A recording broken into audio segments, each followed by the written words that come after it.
Hey guys, what's up? Welcome back here to today's edition of the Fishing Teacher, and appreciate you guys coming by the channel to check it out. And guys, today we're going to be talking about a very unique bait that you probably need to be fishing in a couple different situations, and that's this Trickster Spinnerbait, designed by Rick Clunn. This thing's been out for a while. And guys, this Trickster, under certain conditions, it's a big fish catching spinnerbait. It's like, I don't know what it is about it. It's something about this blade design that I'm going to talk about a little bit, but man, I'm going to lay out the conditions this thing works in. And guys, if you get those set of conditions, this thing will catch as big a fish or bigger than any spinnerbait that you can throw. So we're going to get into that in today's episode here.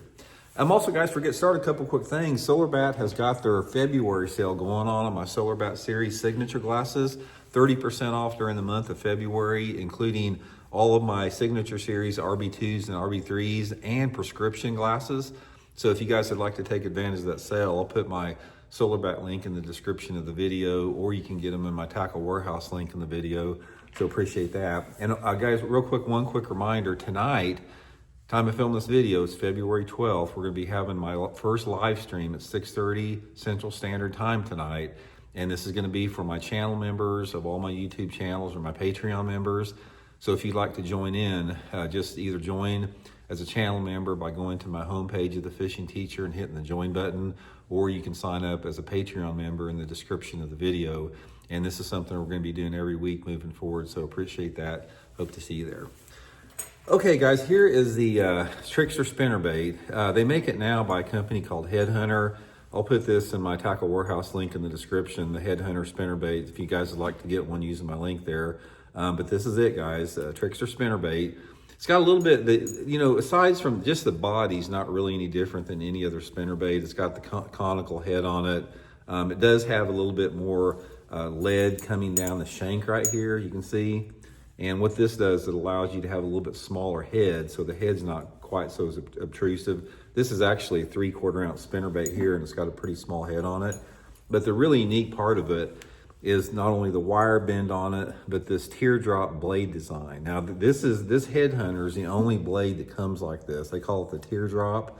And it's sort of like a combination between a Colorado and a willow leaf. You got more flash than a Colorado blade, but you got more vibration than a willow. So this thing really thumps hard and puts out a lot of flash while it thumps hard. And I remember I saw Rick Clunn caught an 11-pounder at the Bassmaster Classic down at Lake Toho on it, almost at the classic record, till some dude caught a 12-pounder, I think, sometime. But big fish bait, guys. This thing will catch big ones for whatever reason, and I think it's just the teardrop blade. It's just something unique about it that appeals to big fish. But like anything else, it's situational as far as times of the year.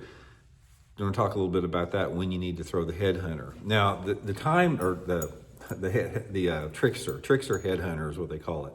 Okay, here's the times that I've had success on it. I've never done any good on this bait once the water temperature is over about 65 degrees. There's a window of water temperature on this Trickster blade that seems to work good, and that water temperature is about 55 to 65 degrees, and it's the best when it's in the 50s. It's like anytime that water temperature is in the mid 50s, sort of that 54 to 58 degree temperature range, maybe a little bit less, a little bit more, but pre-spawn time of the year, water temperature in the 50s, when you have some type of shallow cover in a variety of different water clarities. This thing will work in clear water or off-colored water, but it's a target type bait. You can, if the lake you have lily pads or grass, it works really good with that.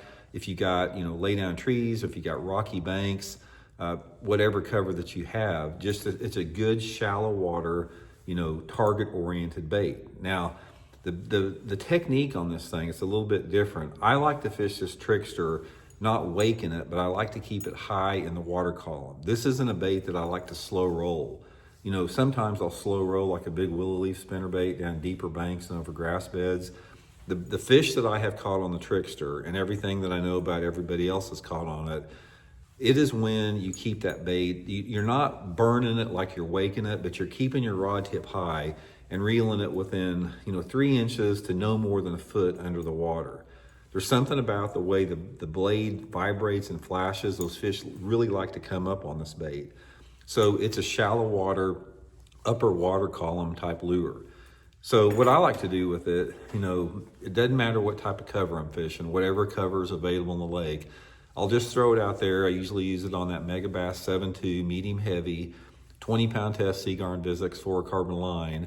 And I just sort of, keep it high in the water column, reeling it next to whatever cover it is. Could be reeds, grass, it could be laid down trees, chunk rock bank, even a riprap bank, something high in the water column. And guys, when that water's in the 50s, and especially if you got an overcast day with some wind, guys, you can catch some big ones on this thing. So let me lay out what I consider the perfect scenario. There's two different scenarios that this is going to be really good. One with grass and one without grass. If you're fishing a grass lake, any Florida lake, some of the, TVA lakes or whatever lakes has got milfoil, hydrilla, lily pads, reeds, that type of stuff.